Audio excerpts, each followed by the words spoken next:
அரசியல் அரங்கில் சிறுத்தைகள் தவிர்க்க முடியாத ஒரு சக்தி என்பதை உறுதிப்படுத்திக் கொண்டே இருக்கிறோம்.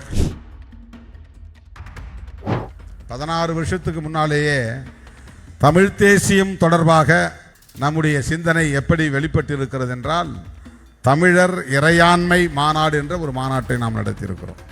நம்ம எவ்வளவு கன்சிஸ்டண்டாக இருக்கிறோம், ஒரு சிந்தனையில் நாம் உள்வாங்கி இருக்கிற கோட்பாடுகளில் எவ்வளவு தூரம் நிலைத்த உறுதிப்பாட்டோடு இருக்கிறோம் அப்படிங்கிறது இதெல்லாம் ஒரு சான்று. 10 வருஷத்துக்கு முன்னாடி அதே சிந்தனை தான் 2026 அரசமைப்பு சட்டத்திற்கு ஆபத்து, பாதுகாப்பில்லை என்ற கருத்தை தொடர்ந்து பேசிட்டு இருக்கிறோம்.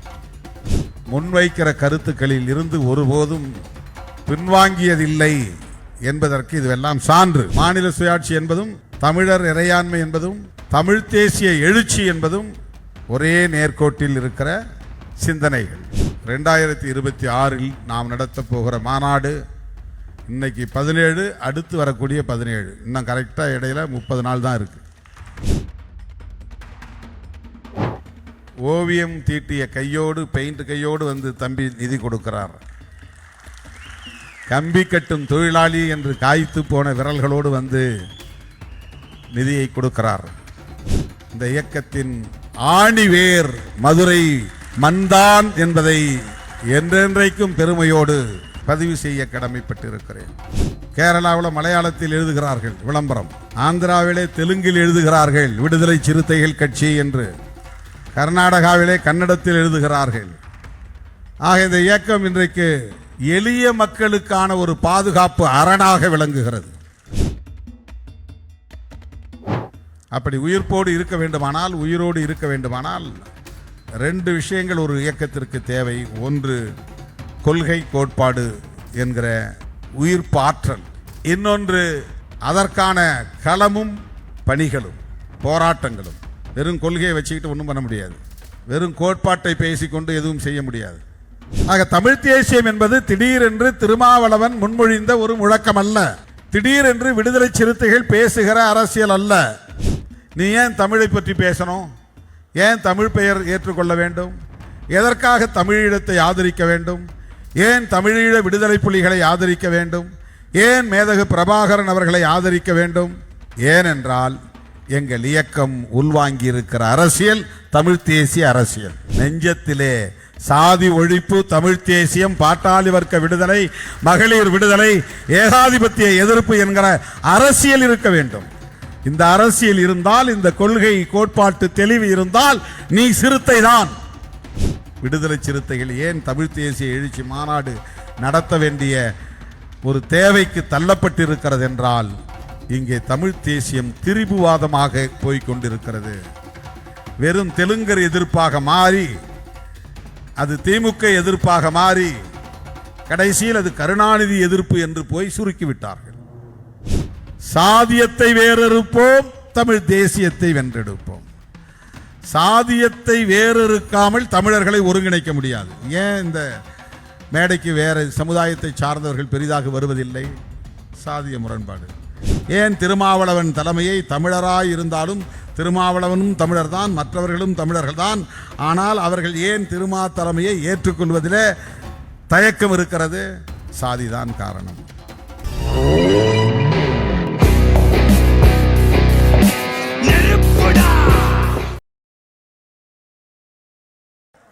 ஆகஸ்ட் 17 நடைபெற உள்ள தமிழ் தேசிய எழுச்சி மாநாட்டின்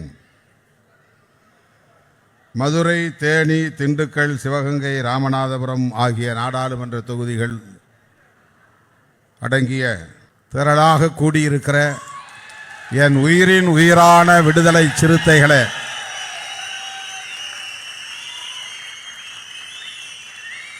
உங்கள் அனைவருக்கும் என்னுடைய பணிவார்ந்த வணக்கத்தை தெரிவித்துக் கொள்கிறேன். 12:30 மணியிலிருந்து 2:30 மணி வரையில் கிட்டத்தட்ட 2 மணி நேரம் நின்று கொண்டே நீங்கள் வாரி வழங்கிய மாநாட்டு நிதியை பெற்றேன். இந்த மாநாடு தேர்தலுக்கு முன்பே நடத்துவதென்று முதலில் முடிவெடுத்தோம். ஒரே நேரத்தில் மறுசீரமைப்பு நடவடிக்கைகளையும் மேற்கொள்ள வேண்டும், மாநாட்டு பணிகளையும் மேற்கொள்ள வேண்டும், தேர்தல் பணிகளையும் மேற்கொள்ள வேண்டும் என்கிற ஒரு இக்கட்டான சூழலில் சிக்கிக்கொள்ள நேர்ந்தது. போன வருடம் கிட்டத்தட்ட ஜூலை ஆகஸ்ட் மாதம் இந்த பொறுப்பாளர்களை நியமிக்கிற பணியிலே நான் போய் அமர்ந்தேன். ஜனவரிக்குள்ளாக மொத்தத்தையும் முடித்துவிட வேண்டும் என்று முயற்சி செய்தேன். 234 தொகுதிகளுக்கு மாவட்ட செயலாளர்கள், மாவட்ட பொருளாளர்கள், மாவட்ட துணை செயலாளர்கள், மாவட்ட செய்தி தொடர்பாளர்கள், மாவட்ட நிர்வாக குழு உறுப்பினர்கள், மாவட்ட செயற்குழு உறுப்பினர்கள் என்று கட்சிக்கு மட்டுமான நிர்வாகத்தை அறிவிப்பதிலேயே அவ்வளவு பெரும்பாடு பட வேண்டியிருந்தது. விண்ணப்பங்களை எல்லாம் டிஜிட்டைஸ் செய்து சிஸ்டத்தில், கம்ப்யூட்டர் சிஸ்டத்தில் ஏற்றி ஒவ்வொரு தொகுதி மாவட்டமாக நான் சிஸ்டத்திலே பார்த்து தேர்வு செய்து அறிவிப்பதிலே சொல்லனா துயரங்கள், உடல் வலி, தூக்கமின்மை, கழுத்து வலி. ஆனாலும் அந்த வேலையை குறிப்பிட்ட கால எல்லைக்குள் முடிக்க இயலவில்லை. பிறகு தேர்தலுக்கான சூடு பிடித்துவிட்டது. பேச்சுவார்த்தை, தொகுதி பங்கீடு, அதிலே பல வகையான நெருக்கடிகள். பிறகு மறுசீரமைப்பு பணிகளை அப்படியே விட்டுவிட்டு தேர்தல் பணிகளில் கவனம் செலுத்த வேண்டிய ஒரு நெருக்கடி உருவானது. ஆனாலும் கூட அந்த நேரத்தில் இந்த மாநாட்டை நடத்துவதென்று நாம் அறிவிப்பு செய்தோம்.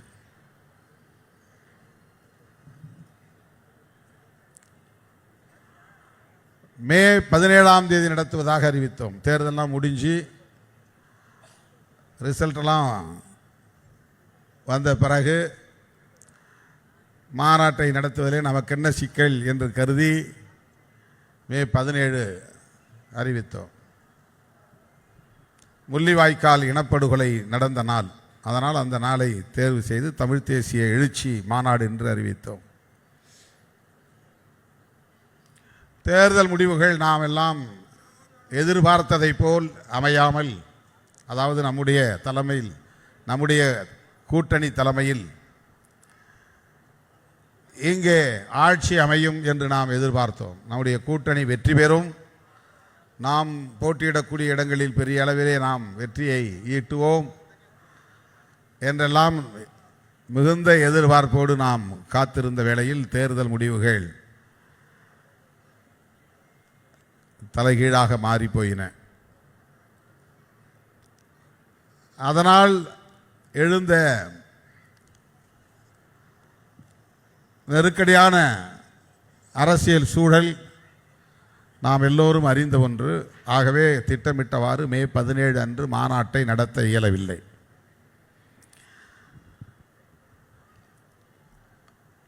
ஒரே நேரத்தில் 2 விழாக்களை நான் அறிவித்திருந்தேன். ஒன்று விருதுகள் வழங்கும் விழா, இன்னொன்று தமிழ் தேசிய எழுச்சி மாநாடு. ஜூன் 14 விருதுகள் வழங்கும் விழா,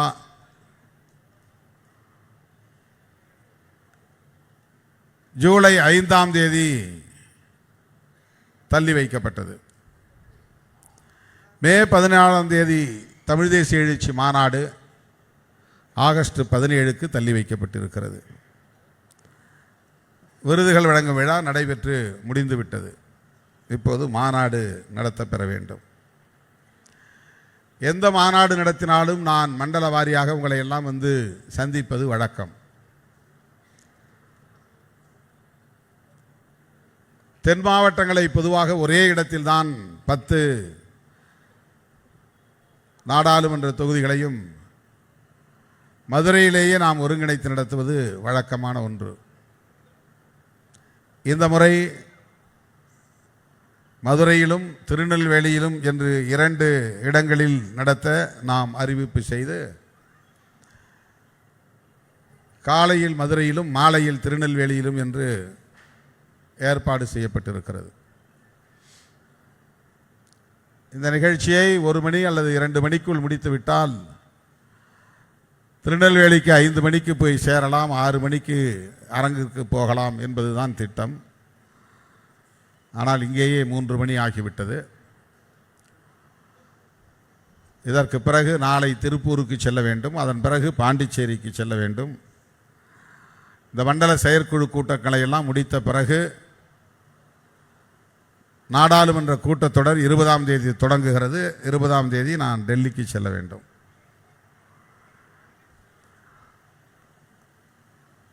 இடையறாது ஓடிக்கொண்டே இருக்கிறோம், தீவிரமாக களப்பணிகளை ஆற்றிக்கொண்டே இருக்கிறோம்.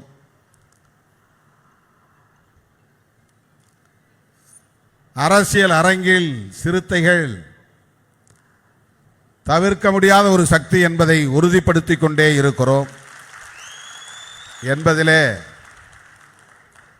மகிழ்ச்சி, பெருமிதம்.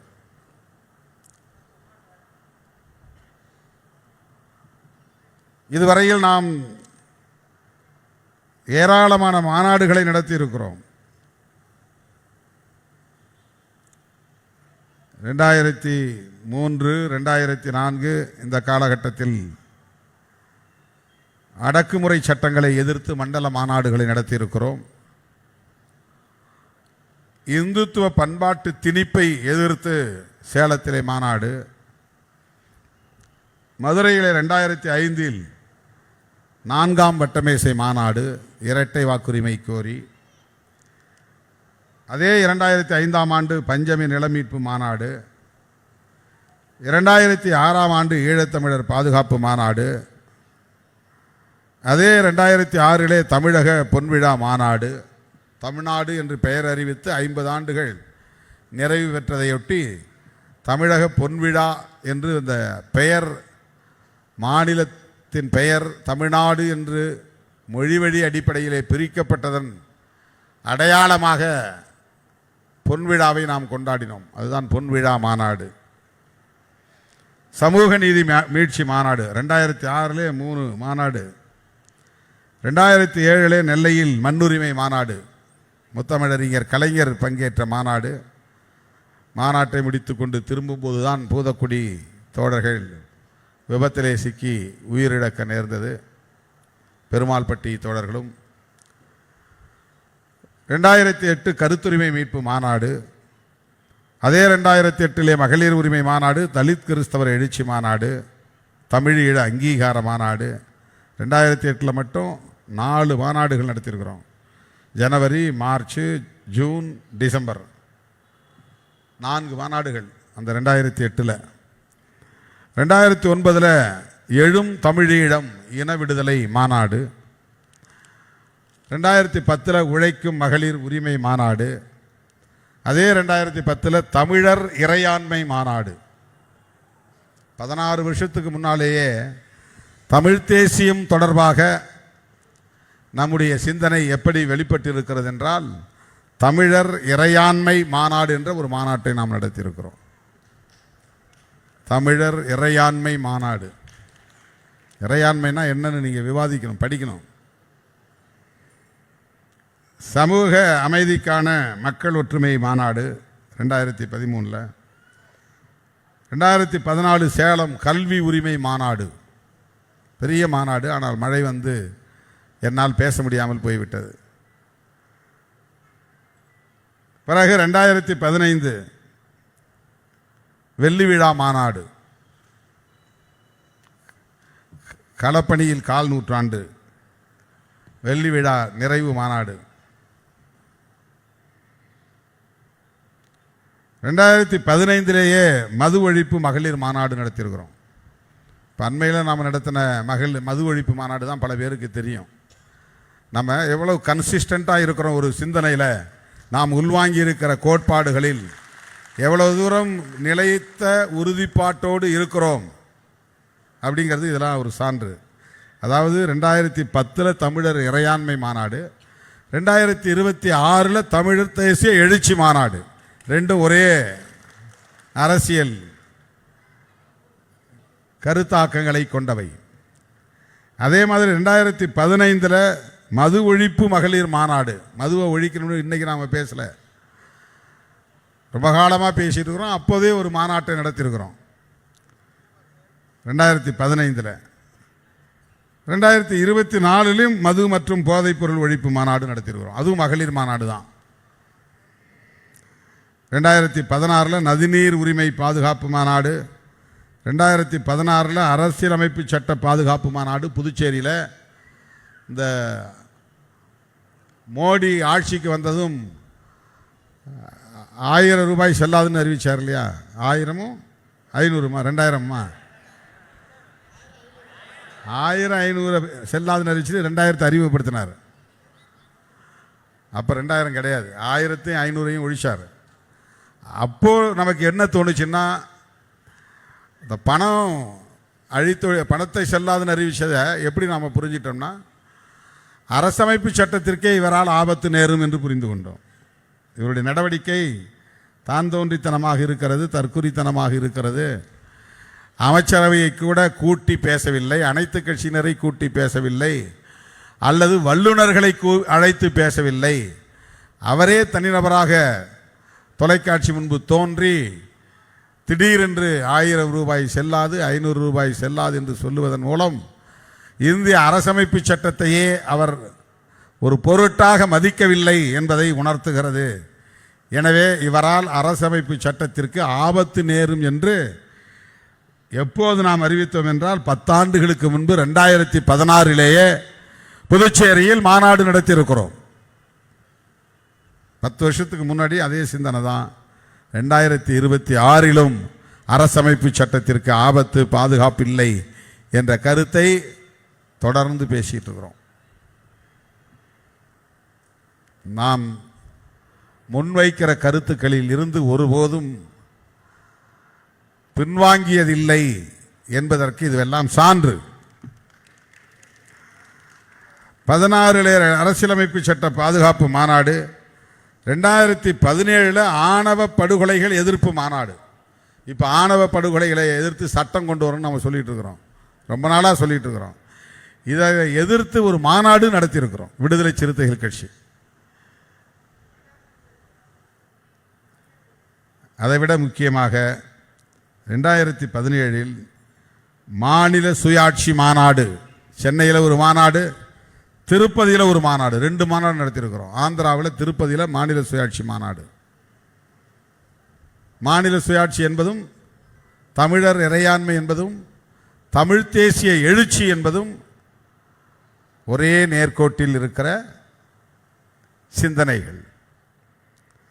இப்போ 9-10 வருடத்திற்கு முன்பே மாநில சுயாட்சி மாநாட்டை நடத்திய இயக்கம் விடுதலை சிறுத்தைகள் கட்சி. பிறகு வழக்கறிஞர்களுக்கான மாநாடு, மீண்டும் அரசியலமைப்பு சட்ட பாதுகாப்பு மாநாடு ஆந்திரா, மீண்டும் மாநில சுயாட்சி மாநாடு புதுச்சேரி, பிறகு வணிகரணி மாநாடு திருச்சி, பெண்களும் அர்ச்சகராகலாம் சட்டம் கோரிக்கை மாநாடு, அப்புறம் 2019 தேசம் காப்போம் மாநாடு, நாடாளுமன்ற பொதுத் தேர்தலுக்கு முன்பு. ஆந்திராவிலும் தேசம் காப்போம் மாநாடு. 19 மறுபடியும் சனாதன எதிர்ப்பு மாநாடு. 2022 வணிகர்கள் வாழ்வுரிமை மாநாடு. 20-21 கொரோனா வந்துருச்சு, அதனால் அப்போ மாநாடு நடத்தலை. 22 வணிகர்கள் வாழ்வுரிமை மாநாடு. 2019 மறுபடியும் சனாதன கல்விக் கொள்கை எதிர்ப்பு மாநாடு புதுச்சேரியில். 2024 வெல்லும் ஜனநாயக மாநாடு. அதே 2024 மது மற்றும் போதைப்பொருள் ஒழிப்பு மகளிர் மாநாடு. 2025 தேர்தல் அங்கீகார வெற்றி விழா மாநாடு.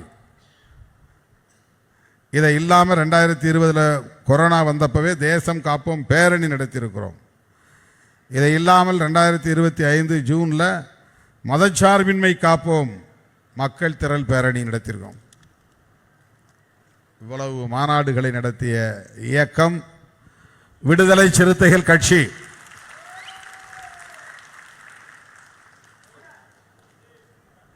இதை இல்லாமல் ஒவ்வொரு வருஷம் விருதுகள் வழங்கி வர்றோம் 2007 இருந்து. இப்போ 2026 நாம் நடத்த போகிற மாநாடு இன்னைக்கு 17, அடுத்து வரக்கூடிய 17, இன்னும் கரெக்டாக இடையில 30 நாள் தான் இருக்கு. ஜூலை 17 பேசிக்கிட்டு இருக்கிறோம். ஆகஸ்ட் 17 மாநாடு. இந்த மாநாட்டுக்கான செலவையும் எதிர்கொள்ள வேண்டும் என்கிற அடிப்படையில் தான் மண்டல செயற்குழு கூட்டங்களில் உங்களிடையே மாநாட்டு நிதியையும் கேட்டு பெறுகிறோம். அதன்படி இப்போது நீங்கள் வழங்கியிருக்கிற தொகை 17,33,800.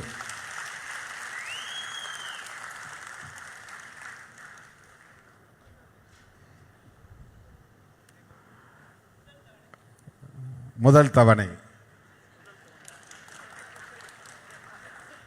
எனக்கு உற்சாகம் கொடுக்கிறார். ரொம்ப சோகமாக இருக்கிறீங்களே, இது முதல் கட்டமாக தான் தர்றோம் என்று மனமுவந்து இந்த நிதியை வழங்கிய என் உயிரின் உயிரான விடுதலை சிறுத்தைகள் அனைவருக்கும் என்னுடைய நெஞ்சார்ந்த நன்றியை உரித்தாக்குகிறேன்.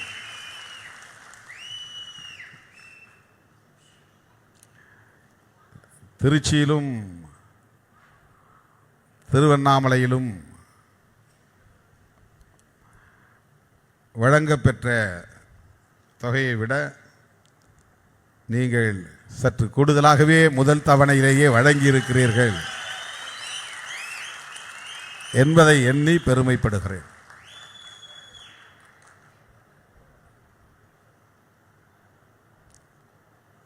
ஓவியம் தீட்டிய கையோடு, பெயிண்ட் கையோடு வந்து தம்பி நிதி கொடுக்கிறார். கம்பி கட்டும் தொழிலாளி என்று காய்த்து போன விரல்களோடு வந்து நிதியை கொடுக்கிறார்.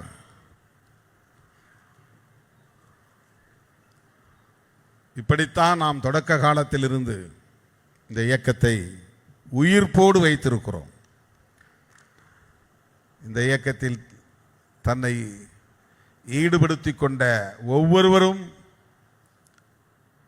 தங்களால் ஆன பங்களிப்பை செலுத்தியதன் அடிப்படையில் தான் இந்த இயக்கம் நாளுக்கு நாள் வலிமை பெற்று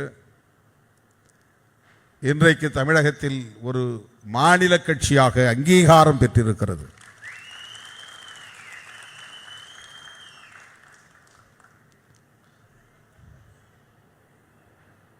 பொருளாதார வலிமை பெற்ற யாரும் நம்மோடு இல்லை. தொழிலதிபர்களோ, பெரு வணிகர்களோ, ஒப்பந்ததாரர்களோ,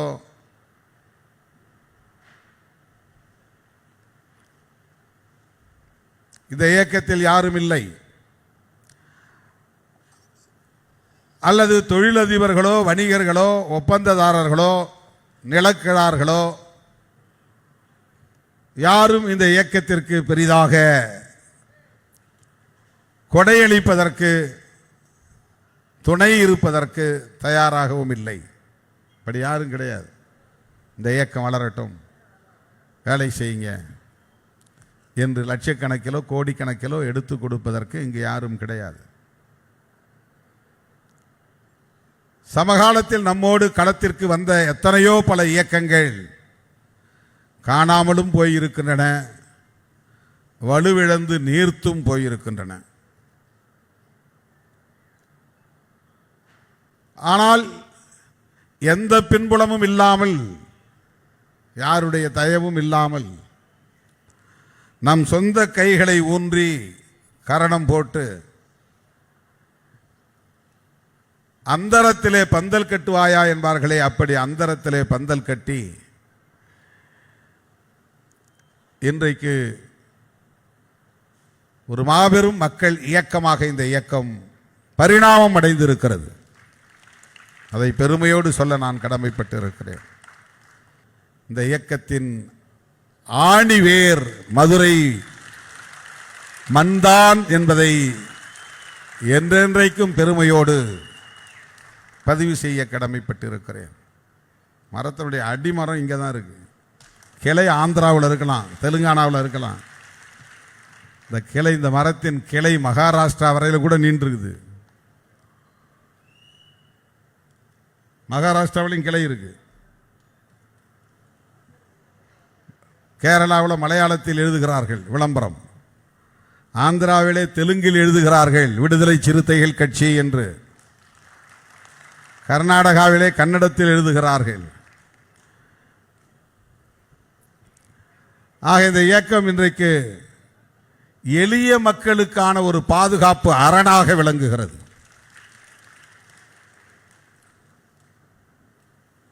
யாருடைய ஒத்துழைப்பும், அதாவது ஆதரவும் இல்லாமல், தயவும் இல்லாமல் இந்த இயக்கம் எப்படி வளர்கிறது என்று சொன்னால், இந்த இயக்கத்தின் தேவை மக்களுக்கானதாக இருக்கிறது. மக்களுக்கு இந்த இயக்கம் தேவைப்படுகிறது.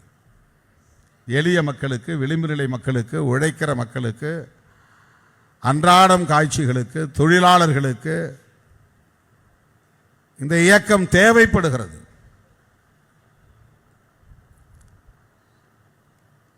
ஆகவே இந்த இயக்கம் மக்களுக்குரிய இயக்கமாக பரிணாமம் அடைந்திருக்கிறது என்றாலும் கூட, இது உயிர்ப்போடு இருப்பதற்கு இந்த இயக்கம் முன்னெடுக்கிற போராட்டங்களும் உள்வாங்கி இருக்கிற கோட்பாடுகளும் தான் காரணம். அதில் நமக்கு ஒரு தெளிவு தேவை. என்னதான் மக்களுக்கு ஒரு தேவை இருந்தாலும் கூட அது உயிர்ப்போடு இருக்க வேண்டும். அப்படி உயிர்ப்போடு இருக்க வேண்டுமானால், உயிரோடு இருக்க வேண்டுமானால் ரெண்டு விஷயங்கள் ஒரு இயக்கத்திற்கு தேவை. ஒன்று கொள்கை கோட்பாடு என்கிற உயிர்ப்பாற்றல், இன்னொன்று அதற்கான களமும் பணிகளும் போராட்டங்களும். வெறும் கொள்கையை வச்சுக்கிட்டு ஒன்றும் பண்ண முடியாது. வெறும் கோட்பாட்டை பேசிக்கொண்டு எதுவும் செய்ய முடியாது. அதற்கான களம் அமைப்பது, அந்த களத்தில் நின்று போராடுவது என்பதுதான் ஒரு இயக்கத்தை உயிர்ப்போடு வைத்திருப்பதற்கான அடிப்படை தேவைகளுள் ஒன்று. இவ்வளவு பணிகளை நாம் செய்திருக்கிறோம். இந்த மாநாட்டு பணிகள்னா வெறும் பேர் இல்லை, இது வெறும் அறிவிப்பு கிடையாது. இதற்காக நாம் ஒவ்வொரு முறையும் மக்களை போய் சந்தித்து கொண்டே இருக்கிறோம். இதற்காக மக்களிடத்தில் துண்டறிக்கைகளை கொடுத்து கொண்டே இருக்கிறோம். இதற்காக சுவர் விளம்பரங்களை எழுதி கொண்டே இருக்கிறோம். இந்த மாநாடுகள் நடக்கிற போதெல்லாம் விவாதங்களை நடத்தி கொண்டே இருக்கிறோம். பிரச்சனைகளின் அடிப்படையில் மக்களை திரட்டி போராடி கொண்டே இருக்கிறோம். வெறும் தேர்தலுக்காக உருவான இயக்கம் இல்லை, மக்களின் தேவைக்காக உருவான இயக்கம். வெறும் பதவி அதிகாரம் என்கிற வேட்கையில் உருவான இயக்கம் இல்லை. இது மக்களின் பாதுகாப்புக்காக உருவான இயக்கம். இது பதவிக்கானதல்ல, பாதுகாப்புக்கானது.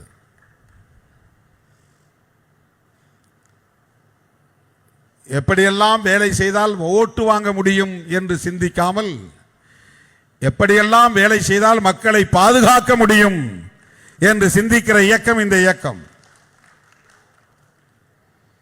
எப்படியெல்லாம் வேலை செய்தால் தொகுதி பங்கீடு செய்து கொள்ள முடியும் என்று சிந்திக்கிற இயக்கம் இல்லை இந்த இயக்கம். எப்படியெல்லாம் வேலை செய்தால் மக்கள் சந்திக்கிற சவால்களை எதிர்கொள்ள முடியும் என்று சிந்திக்கிற இயக்கம். ஆகவேதான் எத்தனை சுனாமிகள் அடித்தாலும் சேதப்படாமல் இருக்கிற இயக்கம் விடுதலை சிறுத்தைகள் கட்சி.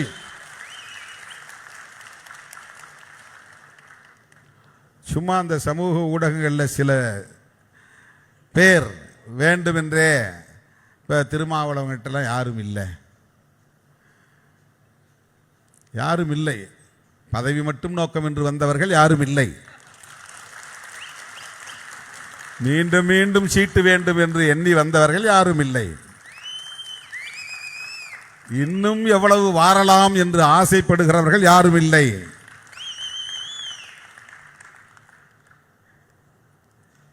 எப்போதும் நாங்கள் திருமாவளவனோடு தான் பயணிப்போம். எல்லா காலத்திலும் திருமாவளவனோடு தான் களத்தில் நிற்போம். நாங்கள் அம்பேத்கரின் பிள்ளைகள், பெரியாரின் பிள்ளைகள், மார்க்சின் மாணவர்கள் என்கிற புரிதலோடு இருக்கிற ஒருவரும் அவர்கள் சொல்வது போல்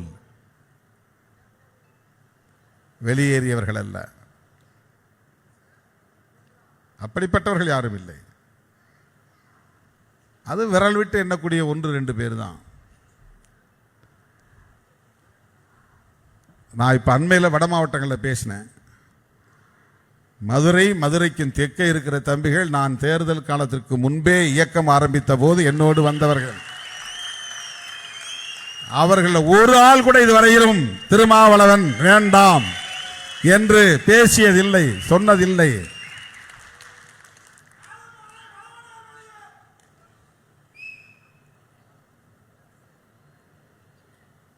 ஒரு முறை கூட தேர்தலில் போட்டியிட வாய்ப்பு கிடைக்காதவர்கள் தான் இன்னும் அந்த பிடிப்போடு, உறுதியோடு, அதே வீரியத்தோடு என்னை சுற்றி நிற்கிறார்கள். நான் இன்னும் 1 மணி நேரம் நின்னா கூட கூட்டம் வந்துகிட்டே தான் இருக்கும். நிதி கொடுக்க 500, 1000, 500, 1000 என்றாவது கொடுத்து கொண்டே இருப்பார்கள் தம்பிகள். எனக்கு நிற்க முடியல. அடுத்து திருநெல்வேலிக்கு போகணும்.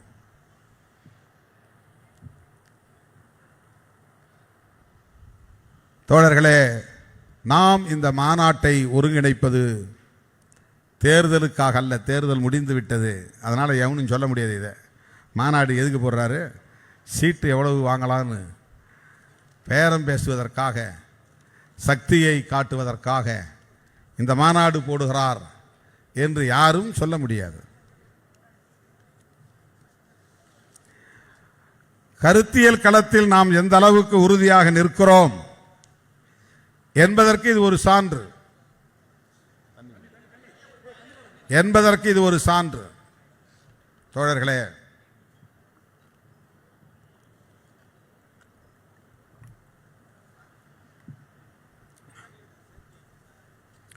ஆயிரத்தி 1991 ஆண்டு ஏப்ரல் திங்கள் 14ஆம் நாள் மதுரை புதூரில் முதலாக நான் இந்த இயக்கத்தின் கொடியை அறிமுகப்படுத்திய போது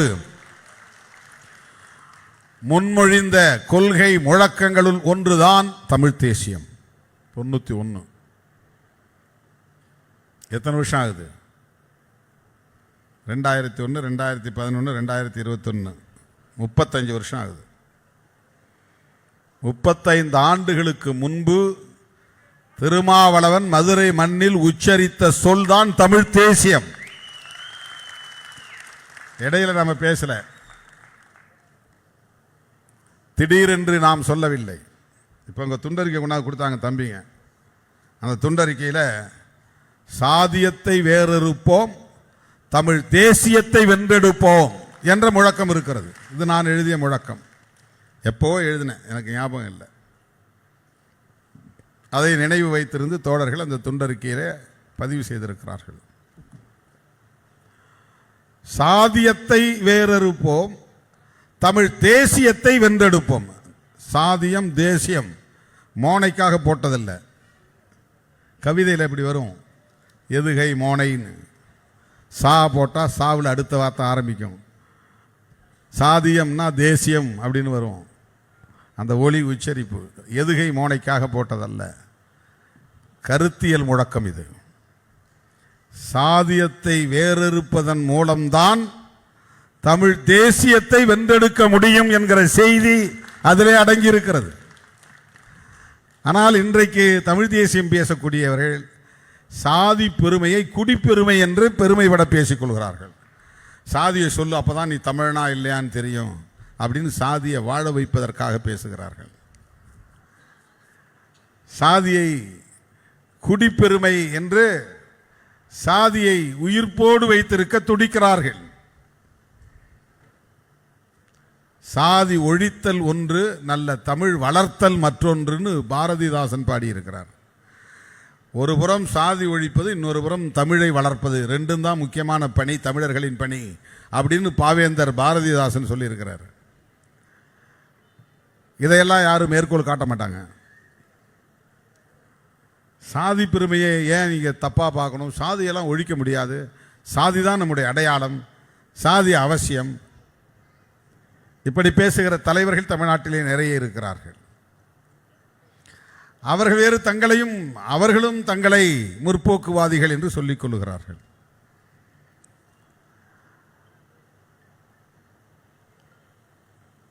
ஆக தமிழ் தேசியம் என்பது திடீரென்று திருமாவளவன் முன்மொழிந்த ஒரு முழக்கம் அல்ல. திடீரென்று விடுதலை சிறுத்தைகள் பேசுகிற அரசியல் அல்ல. இந்த இயக்கத்தின் கொடியை வடிவமைத்து அதை அறிமுகப்படுத்திய முதல் நாளிலேயே சாதி மதம் ஒழித்து சமத்துவம் படைப்போம், வர்க்க அமைப்பை துடைத்து வறுமையை துடைப்போம், பெண் உரிமை மீட்டு நாட்டின் பெருமையை காப்போம், தேசிய இன உரிமையின் மூலம் தமிழ் தேசியத்தை வளர்ப்போம், வல்லரசுகளின் ஆதிக்கத்தை வன்மையாக எதிர்ப்போம். இதுதான் ஐவகை முழக்கங்கள். 5 முனை கொண்ட நட்சத்திரம். அந்த 5 முனைகளும் ஒவ்வொரு முனையும் ஒரு கொள்கைக்கான களம் அல்லது வியூகம்.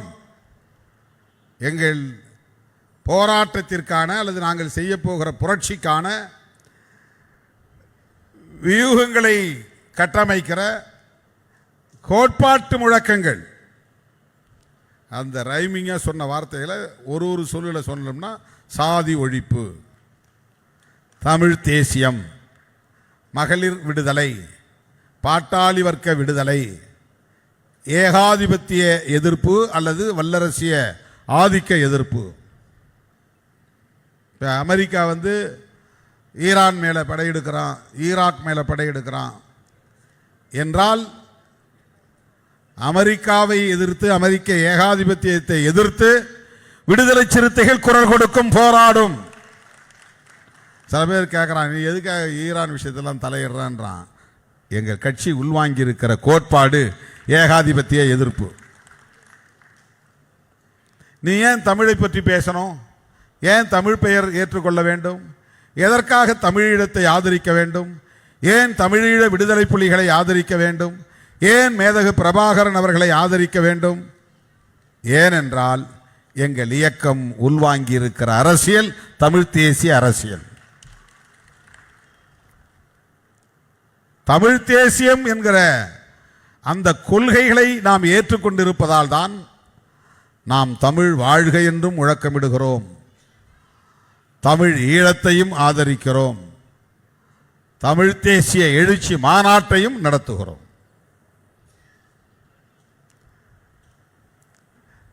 யாரையோ பார்த்து நாமும் அதே போல செய்வோம் என்று இல்லை. தமிழ்நாட்டு அரசியலில் நம்மை பார்த்து மற்றவர்கள் பின்பற்றுவதுதான் அரசியலை தவிர நாம் யாரையும் காப்பியடிக்கிற அரசியலை கையாண்டதில்லை. கொள்கைகளை பொறுத்தவரையில் எல்லா இயக்கங்களும் ஒரே மாதிரி தான். ஆனால் அவற்றை நடைமுறைப்படுத்துகிற போது அதிலே நாம் காட்டுகிற தீவிரம் கட்சிக்கு கட்சி மாறுபடும்.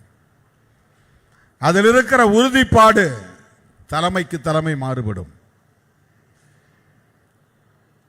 அப்படி பிற இயக்கங்களில் இருந்து முற்றிலும் மாறுபட்ட அணுகுமுறைகளை கையாளுகிற, மக்களோடு நிற்கிற, மக்களுக்காகவே சிந்திக்கிற ஒரு மக்கள் இயக்கம் என்றால் அது விடுதலை சிறுத்தைகள் கட்சி என்று நாம் நெஞ்சுயர்த்தி சொல்ல முடியும். யாரும் வரலாம், யாரும் ஆட்சிக்கு வரலாம், யாரும் அதிகாரத்தில் இருக்கலாம். தேர்தலில் நின்று ஆட்சி அதிகாரத்தில் வென்று சாதனை படைப்பது என்பது வேறு அரசியல், அது வேறு.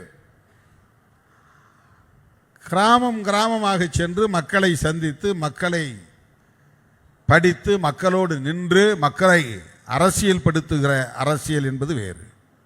நாம் செய்வது மக்களை அரசியல் படுத்துவது, மக்களை அமைப்பாக்குவது. இதுதான் நம்முடைய முதன்மையான நோக்கம், அதுதான் இலக்கு. நாம் எதுக்கு இயக்கம் வைத்திருக்கிறோம் என்று சொன்னால், சாதாரண மக்களையும் அரசியல் படுத்துவது. அவங்களுக்கு என்ன சமூகத்தில் நடந்து கொண்டிருக்கிறது என்கிற தெளிவை ஏற்படுத்துவது, சமூக கட்டமைப்பை பற்றிய தெளிவை ஏற்படுத்துவது, பொருளாதார உற்பத்தி முறைகளை பற்றிய தெளிவை ஏற்படுத்துவது, அரசியல் அரங்கில் நிகழ்கிற ஒவ்வொன்றை பற்றியும் அவர்களோடு உரையாடுவது, விவாதிப்பது. மக்களை அரசியல் படுத்திவிட்டால் போதும், மாற்றங்கள் தன்னியல்பாக நிகழும். ஒரு தனிநபர் திரைப்படத்திலே வருகிற கதாநாயகனை போல திடீரென்று தோன்றி சாதிய வன்கொடுமைகளை தடுத்துவிட முடியுமா என்றால் முடியாது. திடீரென்று ஒரு தலைவன் தோன்றி பெண்களுக்கு எதிரான குற்றங்களை எல்லாம் ஒரே நாளில் அல்லது ஒரே ஆண்டில் அல்லது ஒரே ஆட்சி காலத்தில் 5 ஆண்டுகளில் ஒழித்துவிட முடியுமா என்றால் முடியாது. சமூகத்தில் நிலவுகிற உயர்வு தாழ்வு என்கிற இந்த பாகுபாடுகளை ஒரு தனி மனிதனால் ஒழித்துவிட முடியுமா என்றால் முடியாது. ஒரு நீண்ட நெடிய அரசியல் படுத்துதல் என்பது தேவை. எல்லோரையும் புரிய வைத்தாலே மாற்றங்கள் நிகழ்ந்துவிடும். இந்த குழந்தைகள் படிப்பகத்தை உருவாக்கும் போது ஒரு முழக்கம் நான் எழுதினேன். கரும்பாலை தம்பிங்க கேட்டாங்க, விளங்க வைப்போம் விளங்கறுப்போம் என்று அந்த முழக்கம்.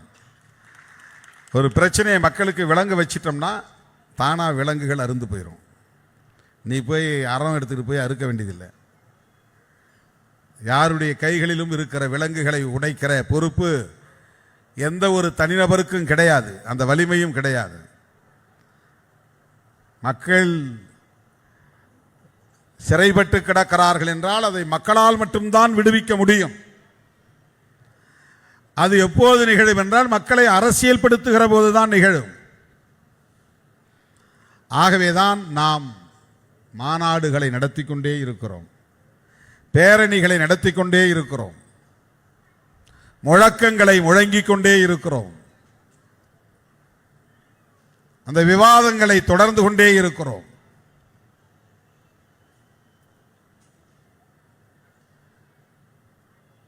தலைமுறையாய் இத்தகைய அரசியல் படுத்துதல் என்பது நீடிக்கிற போது சமூகத்தில் நாம் எதிர்பார்க்காத அளவுக்கான மாற்றங்கள் நிகழும். எலெக்ஷன் நேரத்தில் எப்படி வேணாலும் யாருக்கும் மாற்றி ஓட்டு போட முடியும், ஓட்டு போட வைக்க முடியும், எப்படி வேணாலும் ஆட்சி மாற்றங்களை நிகழ்த்த முடியும், ஆட்சியை கைப்பற்ற முடியும். ஆனால் ஓவரால் கூட்டி கழித்து பார்த்தால் சமூகத்தில் எந்த மாற்றங்களும் நிகழ்ந்திருக்காது.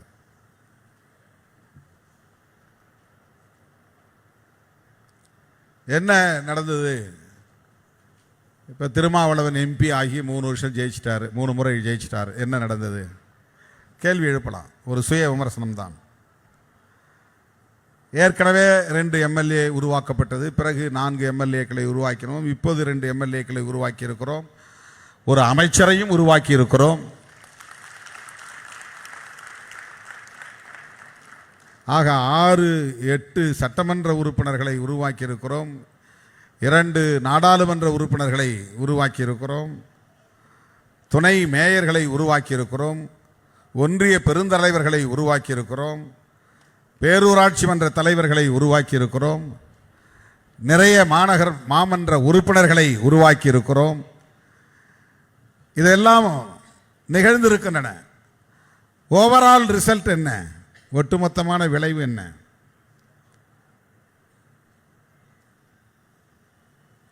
தோழர்களே, சமூக மாற்றம் என்பது அரசியல் படுத்துதலில் இருந்து நிகழக்கூடிய ஒன்று. அரசியல் படுத்துதல் என்றால் கட்சி அடையாளப்படுத்துதல் என்ற பொருள் இல்லை. நீ இந்த நீல சிவப்பு துண்டை போட்டாலும் போடலை அப்படின்னாலும் இந்த கட்சி பேசுகிற அரசியலை பேச வேண்டும், அதுதான் முக்கியம். நீ நீல சிவப்பு துண்டை அணிந்தால் மாற்றம் நிகழ்ந்து விட்டது என்று பொருள் இல்லை. சாதி ஒழிப்பு அரசியலை பேச துணிந்தால் மாற்றம் நிகழும்.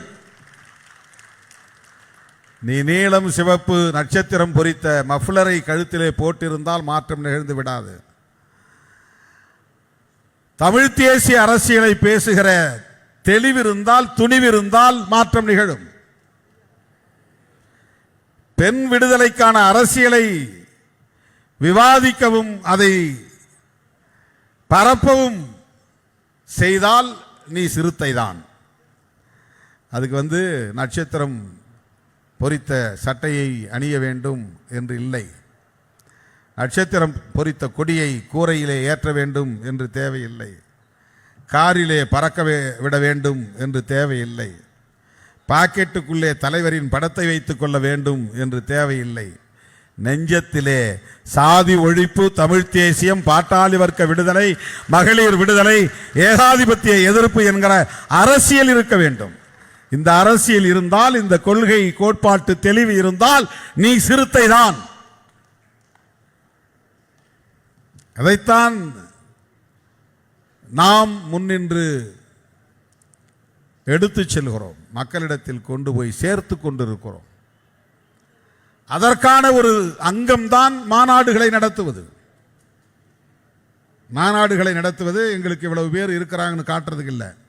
10,000 பேர் வந்தால் கூட போதும், அல்லது 5,000 பேர் வந்தால் கூட போதும், அது பிரச்சனை கிடையாது.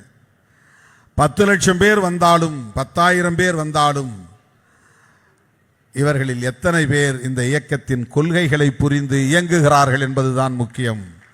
இந்த கொள்கைகளை, கோட்பாடுகளை எப்படி விவாதிக்கிறார்கள் என்பதுதான் முக்கியம். இதுதான் அரசியல் படுத்துதல். அரசியல் படுத்துதல் என்றால் இதுதான். கட்சியில் 100 பேரை கொண்டு வந்து சேர்க்கறதுக்கு பேரில் அரசியல் படுத்துதல். அந்த கட்சியிலிருந்து ஆள் பிடிச்சு இந்த கட்சியில் கொண்டு வந்து சேர்க்கறது இல்லை அரசியல் படுத்துதல். அரசியல் படுத்துதல் என்பது கொள்கை வழிப்படுத்துதல், கொள்கை வழி அவர்களை இயக்குதல், தெளிவுபடுத்துதல். அதுவே அவர்களை தலைநிமிர வைக்கும், அவர்களை தலைவர்களாக தலைநிமிர வைக்கும், அவர்களை போராளிகளாக பரிணாமம் பெற வைக்கும்.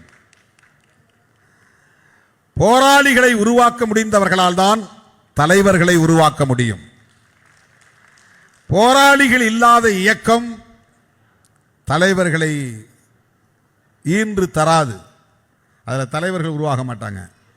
பணம் பண்ணுறதுக்கு ஆள் தெரிஞ்சவங்க இருப்பாங்க, பதவி செய்யறதுக்கு, பதவியை எப்படி பெறுவது என்பதற்கு ஆளுகள் உருவாவார்கள்.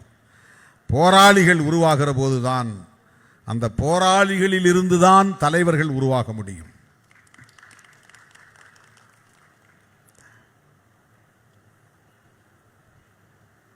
போராட தெரியாமல் நீ வாழ முடியாது. போராட வேண்டுமானால் தேவையை உணராமல் போராட முடியாது. இதுதான் சிறுத்தைகளின் முழக்கம். இது ரொம்ப காலத்துக்கு முன்னால் நான் எழுதியது. தேவையை உணராமல் போராட முடியாது, போராட தெரியாமல் நீ வாழ முடியாது. அடிமையாக கிடக்கலாம், அவ்வளோதான். உன்ட்ட எப்பவுமே ஒரு ஃபைட்டிங் நேச்சர் இருக்கணும். உரிமைக்காக குரல் கொடுப்பது என்பது ஒரு போராடுகிற தன்மை. அது அந்த போராட்ட குணம் எங்கிருந்து வரும் என்றால், எனக்கு என்ன தேவை என்பதை நான் புரிந்து கொள்வதிலிருந்து வரும். அந்த தேவையை எப்போது புரிந்து கொள்ள முடியும் என்றால், கோட்பாடுகளை, கொள்கைகளை உள்வாங்கிக் கொள்ளுகிற போதுதான் புரிந்து கொள்ள முடியும். எனக்கு சோறு வேண்டும், சட்டை வேண்டும் என்கிற தேவை அல்ல, சமூக தேவை. ஒரு குடும்பத்திற்கு அல்லது சமூகத்திற்கு அல்லது மக்களுக்கு என்ன தேவை, அந்த தேவையை புரிந்து கொள்வதற்கே அரசியல் புரிதல் தேவை. மும்மொழி திட்டம் வேண்டுமா, இருமொழி திட்டம் வேண்டுமா, எது தேவை என்று புரிந்து கொள்ள வேண்டுமானால் மொழிக் கொள்கையை பற்றியும் ஆட்சியாளர்களின் அரசியல் பற்றியும் நமக்கு ஒரு புரிதல் தேவை. அப்படி இருந்தால் தான், ஏன் அவன் 3 மொழியை திணிக்கிறான், நாம் ஏன் அந்த 3 மொழியை எதிர்க்கிறோம், அதுக்கு நமக்கு ஒரு புரிதல் வேணும். இப்போ அதை புரிந்து கொண்டால் இதில் எது நமக்கு தேவைன்னு தெரிஞ்சிடும். 2 மொழியா 3 மொழியா, இந்தி வேணுமா இந்தி வேண்டாமா, ஆங்கிலமும் தமிழும் போதுமா? இந்த தேவையை உணரவில்லை என்றால் உன்னால் போராட முடியாது. உன்னால் போராட முடியலன்னா உன் தலையில் கொண்டு வந்து இந்தியை கட்டிடுவான். உன் பிள்ளை ஹிந்தி பேசும், உன் பேர பிள்ளை ஹிந்தி பேசும். உன் பாரம்பரியம் அப்படியே ஒரு 50 வருஷத்துக்கு பின்னால் 100 வருஷத்துக்கு பின்னால் தமிழை மறந்து இந்தி பேசக்கூடிய 3ஆம் தர மக்களாக மாறி போயிடுவாங்க. அப்புறம் மோடி மாதிரியான ஆட்கள் தான் தொடர்ந்து இந்தியாவின் பிரதமராக இருந்து கொண்டே இருப்பார்கள். ஏன் தமிழ்நாட்டில் பிஜேபி வாலாட்ட முடியவில்லை என்றால் இங்கே இந்தி பேசக்கூடியவர்கள் இல்லை என்பதனால்தான் மோடி வித்தைக்கு இங்கே யாரும் மயங்கவில்லை. இல்லைன்னா அவர் பேச்சாலேயே மயக்கி போட்டு விடுவார். மோடி வித்தை தெரிந்த ஒரு தலைவர் தான்.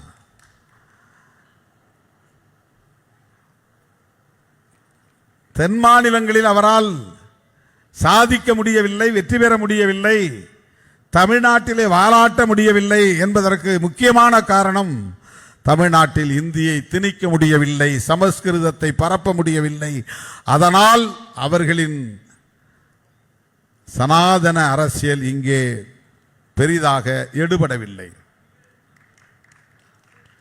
ஆகவே நம்முடைய முழக்கங்கள் ஒவ்வொன்றும் ஆழமான அரசியல் உள்ளடக்கமாக கொண்டிருக்கும். அந்த அரசியலை உள்ளடக்கமாக கொண்டிருக்கும். எந்த முழக்கத்தை நீங்கள் எடுத்து பார்த்தாலும் அதை வைத்துக்கொண்டே நீங்கள் ஒரு விவாதம் நடத்தலாம். ஆகவே விடுதலை சிறுத்தைகள் கட்சி தமிழ் தேசியம் குறித்து ஏன் பேசுகிறது என்று சொன்னால், தமிழ் மொழி பாதுகாக்கப்பட வேண்டும், தமிழின உரிமைகள் பாதுகாக்கப்பட வேண்டும், இன்னொரு மொழி தமிழ் இனத்தின் மீது திணிக்கப்படக்கூடாது, தமிழ் ஆட்சி மொழி ஆக்கப்பட வேண்டும். உயர் நீதிமன்றத்தில் போய் நீ தமிழில் வாதாட முடியாது. நிறைய வக்கீல் ஏன் டிஸ்ட்ரிக்ட் கோர்ட்டு வராங்கன்னா இங்கே தான் தமிழில் பேச முடியும், ஹைகோர்ட்டில் தமிழில் பேச முடியாது. அங்கே இங்கிலீஷ் தெரிஞ்சால் தான் பேச முடியும். ஏன் உயர் நீதிமன்றத்தில் கேஸ் கொடுக்குறவனும் தமிழன், கேஸுக்கு எதிரியாக இருக்கிறவனும் தமிழன், வாதாடுற வழக்கறிஞரும் தமிழன், மேலே உட்கார்ந்து இருக்கிற நீதிபதியும் தமிழன், எல்லாம் தமிழிலே வாதாடிட்டு போகலாம்ல, தமிழிலே தீர்ப்பு எழுதலாம்ல. கம்ப்ளைண்ட் கொடுத்தவனுக்கும் புரியாத மொழி இங்கிலீஷ் மொழி, பாதிக்கப்பட்டிருக்கிறவன் எதிரி வாதி பிரதிவாதி அவனுக்கும் இங்கிலீஷ் புரியாது, வக்கீலும் ஜட்ஜு மட்டும் இங்கிலீஷில் பேசிகிட்டு இருப்பாங்க. தீர்ப்பு வந்தவொடனே என்னப்பா ஆச்சு, இல்லைப்பா உனக்கு ஆதரவாக இல்லை, சாதகமாக இல்லை, அது மட்டும்தான் இவனுக்கு தெரியும். அங்கே என்ன நாம் சொன்னபடி நம்ம வக்கீல் வாதாடினாரா இல்லையானே இவனுக்கு தெரியாது. வக்கீல் கோட்டை விட்டாங்கிறது இவனுக்கு தெரியாது. ஏன்னா அவங்க இங்கிலீஷில் ஏதோ பேசிட்டு இருக்கிறான்.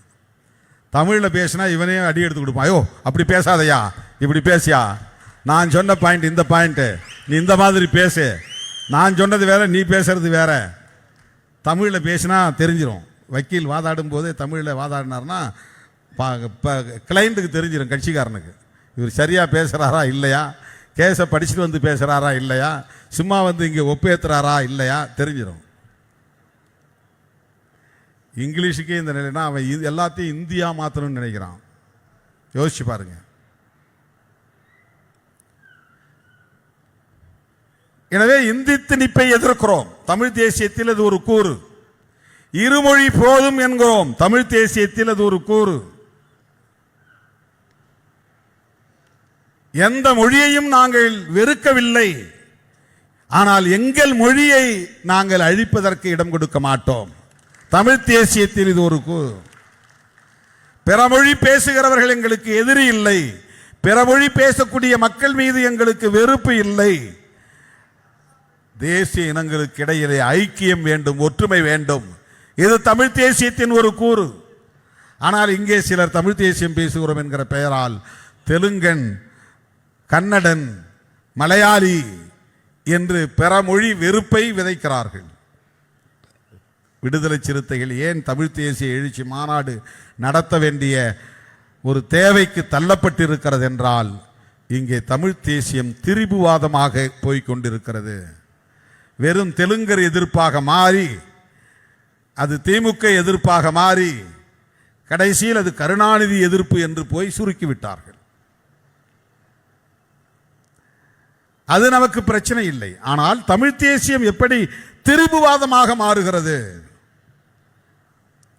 இந்தி பேசக்கூடியவர்களை கூட வெறுக்க வேண்டாம் என்பதுதான் நம்முடைய நிலைப்பாடு. அவன் மொழி அவனுக்கு பெரிது, நம் மொழி நமக்கு பெரிது என்பதை போல அவன் மொழியும் நீண்ட பாரம்பரியம் உள்ள மொழிதான். நம்முடைய மொழிக்கு ஒரு பாரம்பரியம் இருப்பதை போல ஆண்டுகளில் வித்தியாசம் இருக்கலாம், ஆனால் ஒவ்வொரு மொழிக்கும் ஒரு பாரம்பரியம் இருக்கிறது. பாரம்பரியம்னா தலைமுறை தலைமுறையாக அது 1, 2 என்று பல்வேறு வடிவங்களை எடுத்து வளர்ந்து வந்திருக்கிறது. இன்னைக்கு நாம் பார்க்குற தமிழ் எழுத்து தான் 2000 வருஷத்துக்கு முன்னாடி இருந்ததுன்னா கிடையாது. இப்போ நாம் எழுதுகிற தமிழ் எழுத்து ஒரு 400 ஒரு 1000 வருஷத்துக்கு முன்னால் 2000 வருஷத்துக்கு முன்னால் இதே வடிவத்தில் இருந்துன்னா இல்லை. இப்போ நாம் பேசக்கூடிய சொற்களுக்கு இந்த பொருள் தான் 1000 வருஷத்துக்கு முன்னால் இருந்திருக்குமானா இருந்திருக்காது. இப்போ நாத்தம்னு சொல்கிறேன், நாத்தம் அடிக்குதியான்றோம். ஆனால் 1000 வருஷத்துக்கு முன்னால், அது 500 வருஷத்துக்கு முன்னால் நாற்றம்னா நறுமணம்னு அர்த்தம். இப்போ நாற்றம்னா பொருளே வேற. நல்ல வாசம் அடிக்குதுன்னா தான் அதுக்கு நல்ல அர்த்தம். நாற்றம் அடிக்கிறது என்றால் நமக்கு பிடிக்காத ஒரு வாசனை. ஆனால் இலக்கியத்திலே நாற்றம் என்றால் நறுமணம் என்று பொருள். சொல்லுக்கே நிறைய சொல்லுக்கே பொருள் எல்லாம் மாறி இருக்கிறது. எழுத்து வடிவங்கள் மாறி இருக்கிறது, உச்சரிப்புகள் மாறி இருக்கிறது, பிறமொழி கலர்ந்து பல புதிய சொற்கள் உருவாகி இருக்கின்றன. தமிழே அல்லாத பல சொற்கள் தமிழாக மாற்றப்பட்டு இருக்கின்றன. தமிழ் உச்சரிப்பு வடிவத்திற்கு மாற்றப்பட்டு இருக்கின்றன. தேசம் என்பது கூட தமிழ் கிடையாது, அது வடமொழி தான். வடமொழினா வட இந்திய மொழின்னு அர்த்தம். தென்மொழினா தென்னிந்திய மொழி. தென் மொழிகளுள் தமிழ் ஒரு மொழி. தேன்மொழி அல்ல, தென்மொழி. தென் என்றால் தெற்கு.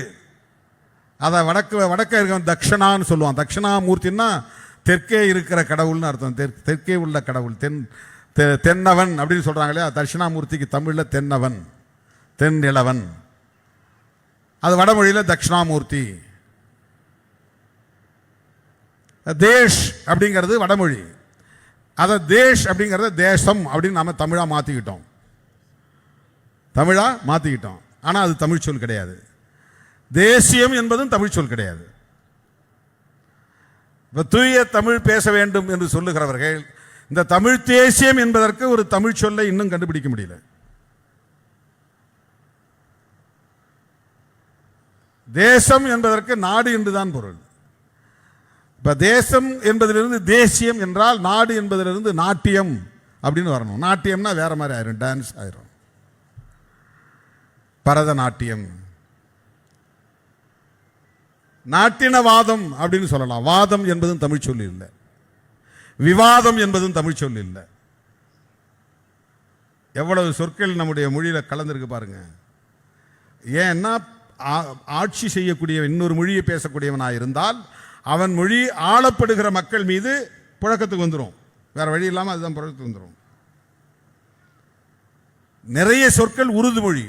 முகலாயர்கள் இந்த நாட்டை ஆண்ட நேரத்தில் அவர்கள் கையாண்ட பல சொற்கள் அப்படியே தமிழ் மாதிரி ஆயிடுச்சு. எக்கச்சக்கமான சொற்கள் அப்படி இருக்கு. நாம தமிழ் நினைச்சிட்டு இருக்கிற பல சொற்கள் தமிழே இல்லை.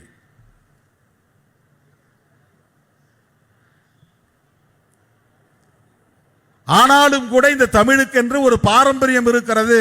நீண்ட நெடிய தலைமுறைகளாக இந்த மக்களால் பேசப்பட்டு வருகிற இந்த மொழி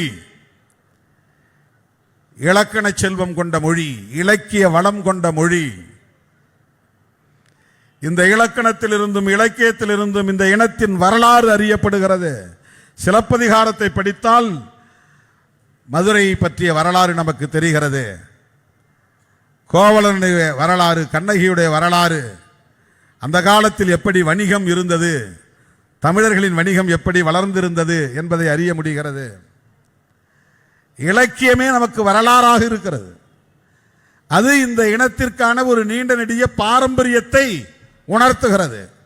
அப்படி பாரம்பரியமுள்ள ஒரு இனம் தன்னுடைய தாய்மொழியை இழந்தால் அவர்களின் ஒட்டுமொத்த வரலாற்றையும் இழக்க நேர்ந்துவிடும்.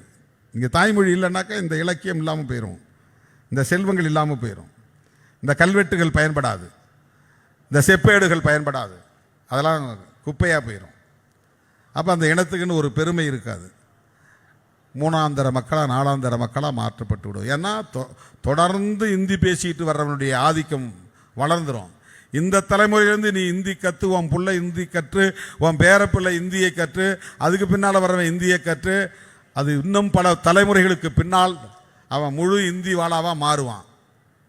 அப்போ இவனுக்கு என்ன பாரம்பரியம் ஆயிரும்னா, இந்தி சமூகத்தினுடைய வரலாறு தான் இவனுடைய பாரம்பரியமாக மாறி போயிடும். இப்போ இவன் மூன்றாம் தர குடிமகனாக மாறிவிடுவான். ஆகவே ஒரு மொழியை காப்பது என்றால் அந்த இனத்தின் வரலாற்றை காப்பது என்று பொருள். ஒரு இனத்தின் வரலாற்றை காப்பாற்றுகிறோம் என்றால் நமக்கு உளவியல் ரீதியான ஒரு தெம்பு, ஒரு வீரியம் கிடைக்கும், தலை நிமிர்வு கிடைக்கும். இது எல்லா மொழிகளுக்கும் இருக்கிறது, எல்லா மொழியை பேசக்கூடிய மக்களுக்கும் இருக்கிறது. ஒவ்வொரு மாநிலத்திலும் வெவ்வேறு மொழி பேசக்கூடிய மக்கள் இருப்பார்கள். அதனால் அந்த மக்கள் அந்த மாநிலத்தில் இரண்டாம் தர குடிமக்கள் ஆகிவிட முடியாது. வெறுப்புக்கு ஆளாகக்கூடிய அரசியலை நாம் முன்னெடுக்க முடியாது. இப்போ மகாராஷ்டிராவில் தமிழ் பேசுகிறவங்க சிறுபான்மை, ஆந்திராவில் தமிழ் பேசக்கூடியவர்கள் சிறுபான்மை, கர்நாடகாவில் தமிழ் பேசக்கூடியவர்கள் சிறுபான்மை. இப்போ தமிழ்நாட்டுக்குள்ளே தெலுங்கு பேசக்கூடியவர்கள், கன்னடம் பேசக்கூடியவர்கள்லாம் நீங்கள் ஆட்சிக்கு வரக்கூடாது, நீங்கள் அதிகாரத்திற்கு வரக்கூடாது என்று அவர்களுக்கு எதிரான வெறுப்பு அரசியலை பேசினால் பிற மாநிலங்களில் வாழக்கூடிய தமிழர்களின் பாதுகாப்பு என்ன ஆகும்? யோசித்து பார்க்க வேண்டும்.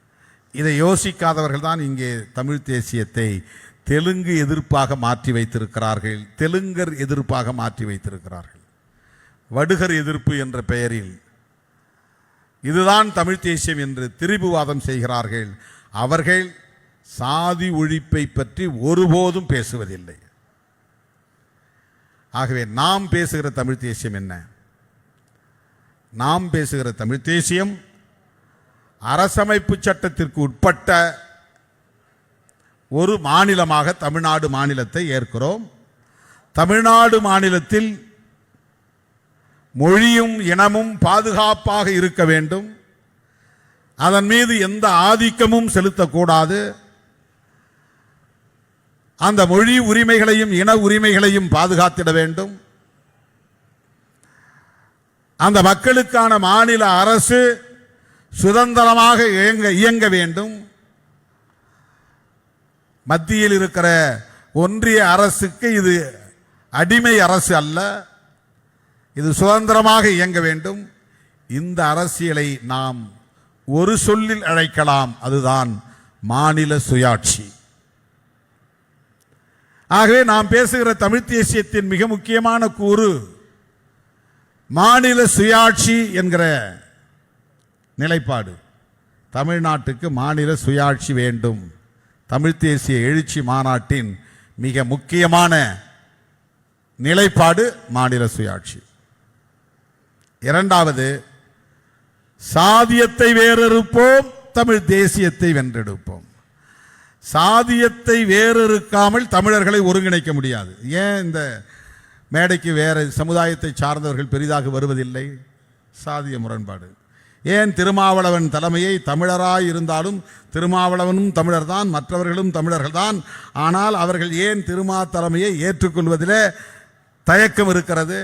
சாதிதான் காரணம். ஒரு கட்சியில் இருந்து விலகி அதே அரசியலை பேசுகிற இன்னொரு கட்சிக்கு போக வேண்டும் என்று நினைப்பவர்கள் ஏன் விடுதலை சிறுத்தைகள் கட்சியில் வந்து சேருவதற்கு தயங்குகிறார்கள்? நாங்கள் பேசுகிற தமிழ் தேசியம் நீங்களும் பேசுகிறீங்க, நாங்கள் ஆதரிக்கிற தமிழீழத்தை நீங்களும் ஆதரிக்கிறீங்க, நாங்கள் கொண்டாடுகிற பிரபாகரனை நீங்களும் கொண்டாடுகிறீர்கள், நாங்கள் இந்தி திணிப்பை எதிர்க்கிறோம், நீங்களும் இந்தி திணிப்பை எதிர்க்கிறீர்கள். ஆனால் இந்த கட்சியிலிருந்து வெளியேறி உன் கட்சியில் என்னால் சேர முடியவில்லை என்று ஒருவன் முடிவெடுக்க வேண்டிய நிலைக்கு ஏன் ஆளாகிறான்? நாம் தமிழர் கட்சியிலிருந்து நிறைய பேர் வெளியே போனாங்க. அவங்க யாரும் நேராக விடுதலை சிறுத்தைகள் கட்சிக்கு வரல. அவங்கள என்ன தடுக்குது? எது தடுக்கிறது? ஏன் இந்த கட்சியை அல்லது இந்த தலைமையை ஏற்று இங்கே சேருவதற்கு அவர்கள் முன்வரவில்லை? இது ஒரு புரிதலுக்காக சொல்றேன். யாரும் வாங்கறேன்னு நான் கூப்பிடல. வெளியேறி போனால் இங்கே வாங்க. ஒன்று அங்கேருந்து வெளியேறினா திமுகவுக்கு போகிறாங்க, இல்லைன்னா அண்ணா திமுக போகிறாங்க, இல்லைன்னா வேறு ஏதாவது கட்சிக்கு போகிறாங்க. விஜயகாந்த் கட்சியிலேருந்து வெளியேறினவங்க கூட நிறைய கட்சிக்கு போயிருக்கிறாங்க. இங்கே யாரும் வரல.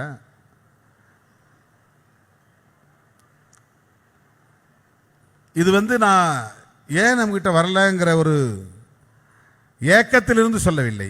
ஏன் வரவில்லை என்பதில் ஒரு அரசியல் இருக்கிறது, புரிந்து கொள்ள வேண்டும் என்பதற்காக சொல்லுகிறேன். திருமாவளவன் தலைமையை ஏற்பதில் என்ன நெருடல்? திருமாவளவனுக்கு பேச தெரியாதா, சிந்திக்க தெரியாதா, எழுத தெரியாதா, போராட தெரியாதா, அரவணைக்க தெரியாதா, நிர்வாகம் தெரியாதா? என்ன பிரச்சனை? தமிழனும் சேர முடியாமல் தடுப்பதற்கு இடையிலே இருப்பது சாதி சாதி சாதி என்பதை தவிர வேற என்ன இருக்கிறது? வேற என்ன இருக்கிறது? எனவே சாதி இருக்கிற வரையில் தமிழன் ஒன்றுபட முடியாது. இதை விட வேற என்ன எக்ஸாம்பிள் வேணும்? என்ன உதாரணம் வேணும்? என்ன எடுத்துக்காட்டு வேணும்? என்ன சான்று வேண்டும்? இதெல்லாம் ஒரே சொல்லுதான்.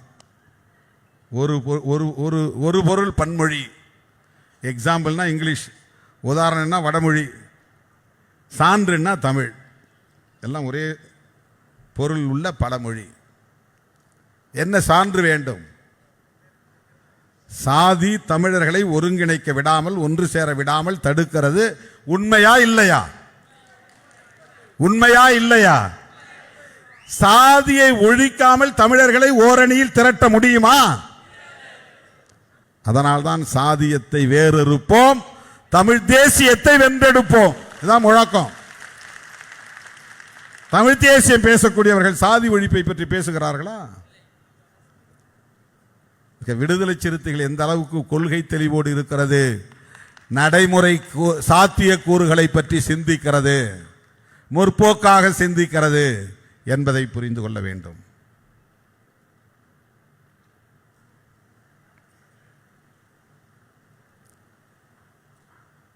சாதியவாதிகளும் மதவாதிகளும் விடுதலை சிறுத்தைகளை தனிமைப்படுத்த வேண்டும் என்று துடிக்கிறார்கள். சேர்த்துட்டா நம்ம கட்சிக்கு, நம்ம கூட்டணிக்கு பெரிய சிக்கல் வந்துடும். ரொம்ப காலம் அதுதான் போராட்டம். இங்கே கூடுதலாக 10க்கு மேலே சீட்டை கொடுத்துட்டா ஓபிசி எல்லாம் எதிராக திரும்பிடுவாங்க.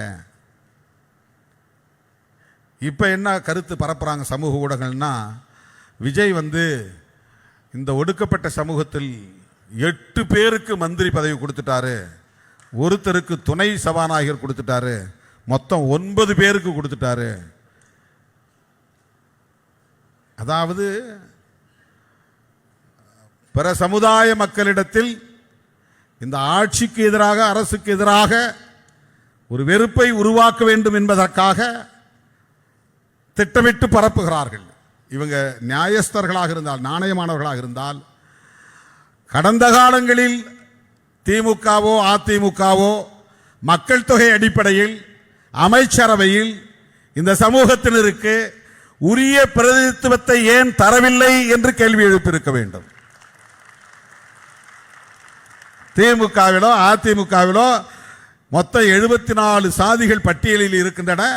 3 சாதிகளுக்கு ஆளுக்கு ஒரு மந்திரி, அதிகபட்சம் போனா ஒரு துணை சபாநாயகர், இல்லைன்னா சபாநாயகர் 4வதா ஒரு ஆளுக்கு, இல்லைன்னா அமைச்சர்களே இன்னொரு ஆளுக்கு 4 அமைச்சர் ஒரு சபாநாயகர், 4 அமைச்சர் ஒரு துணை சபாநாயகர், அதுலேயும் சாதிக்கு ஒரு ஆள்.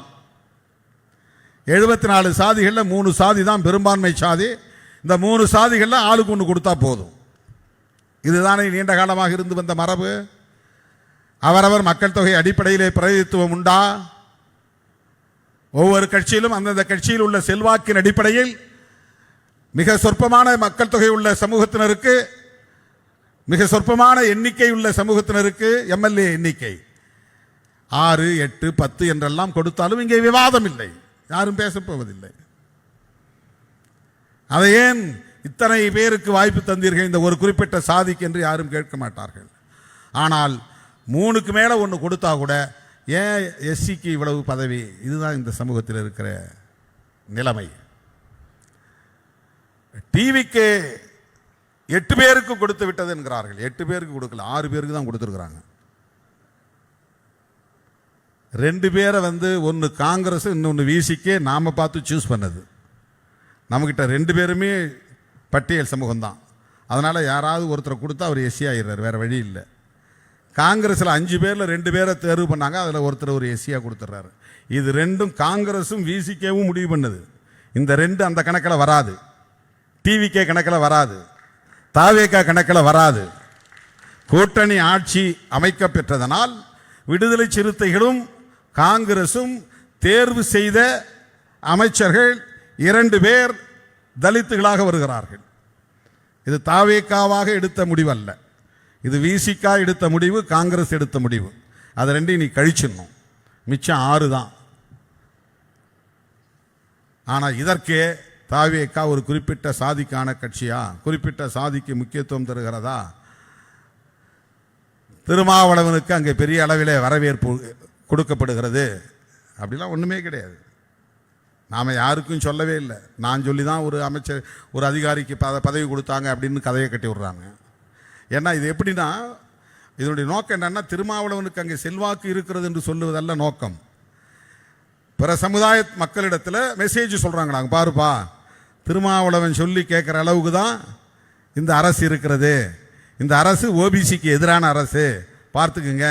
திருமாவளவன் இவருக்கு பதவி கொடுனா கொடுக்குறார், இவருக்கு பதவி கொடுனா கொடுக்குறார். ஆனால் உண்மை அது அல்ல, 100 விழுக்காடு அது பொய்.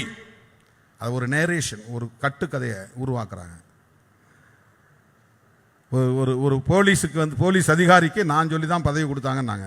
அப்புறம் ஏன் எடுத்தாங்க அந்த பதவியிலிருந்து? அதுக்கு யாரும் விளக்கம் சொல்ல மாட்டாங்க. அது உண்மை இல்லை, அதை நீங்கள் புரிந்து கொள்ள வேண்டும். நாம் சொல்லி போடக்கூடிய அளவுக்கெல்லாம் அவங்க ரொம்ப பலவீனமானவர்கள்லாம் கிடையாது. 10 வருஷம் 20 வருஷம் நம்ம தொடர்ந்து திமுகவோடு பயணித்திருக்கிறோம். அங்கேயே நாம் பெருசாக எதையும் சொல்லி சாதிக்க முடிந்ததில்லை. 10 பேருக்கு ஏதாவது ஒரு வேலை போட்டு கொடுங்கன்னா அங்கே ஒன்று இங்கே ஒன்று யாருக்காவது போட்டு கொடுத்துருப்பாங்க, அவ்வளவுதான். அவ்வளவு உறுதிப்பாட்டோடு நீண்ட காலம் தோழமை கொண்ட நிலையிலும் கூட அந்த காலத்திலும் நம்மால் எதையும் பெரிதாக சாதிக்க முடிந்ததில்லை. இந்த அரசு உருவாகியே 1.5 மாதம் 2 மாதம் தான் ஆகுது. நாம் ஆதரவு கொடுத்து 1.5 மாதம் தான் ஆகுது. அதுக்குள்ளே எப்படி நாம் பெரிய பெரிய பதவிகளை தீர்மானிக்க முடியும்? இது 100க்கு 100 பொய். ஆனால் அப்படி ஒரு பிம்பத்தை உருவாக்குகிறார்கள். ஏனென்றால் இந்த அரசுக்கு எதிராக மக்களிடத்தில் ஒரு கருத்துருவாக்கம். அரசியல் எவ்வளவு நுட்பமானது என்பதை நீங்கள் புரிந்து கொள்ள வேண்டும். எவ்வளவு சூது நிறைந்தது என்பதை புரிந்து கொள்ள வேண்டும். எவ்வளவு வஞ்சகம் நிறைந்தது என்பதை புரிந்து கொள்ள வேண்டும். நயவஞ்சகம் நிறைந்தது அரசியல். சாதாரணமான களம் அல்ல. இந்த களத்தில், அதுவும் தேர்தல் களத்தில் 25 ஆண்டு காலம் தாக்கு பிடித்து வெற்றிகரமாக இயங்குகிற இந்த இயக்கம்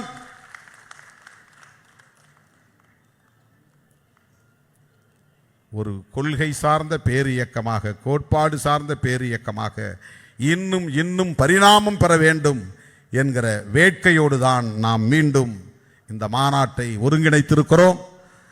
இந்த மாநாட்டுக்கு தென் மாவட்டங்களிலிருந்து நீங்கள்லாம் கிட்ட வரணுங்கிறது, பக்கத்தில் இருக்கணுங்கிறதுக்கு தான் திருச்சி உளுந்தூர்பேட்டையை மையமாக வைக்கிறோம்.